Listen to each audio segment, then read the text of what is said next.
কুমড়া গাছের অধিক ফলনে এখন শুধু প্রতিদিন সকালে চাল দেওয়া পানি এবং বিকালে ভাতের মাড়ের সাথে পানি মিশিয়ে সাথে দিয়ে দিবেন হলো ডিমের খোসার গুঁড়ো।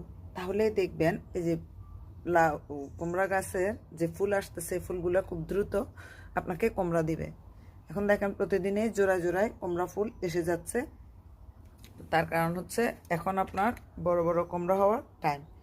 তো অনেকগুলো গাছে অবশ্য কুমড়া এসেছে। আমি যেগুলোতে মানে শুরুতে ফুল আসা শুরু করেছে, যে কোনো গাছের শুরুতে, যে কোনো গাছের ফল দেওয়ার শুরুতে কিন্তু প্রথমে পুরুষ ফুল চলে আসে, তারপরে স্ত্রী ফুলগুলো আসে। যে দেখেন পুরুষ ফুল প্রতিদিনই জোড়া জোড়ায় চলে আসতেছে। আর এই ফুলগুলার স্ত্রী ফুল আসলে এগুলো পরাগায়নের জন্য রেখে দিবেন।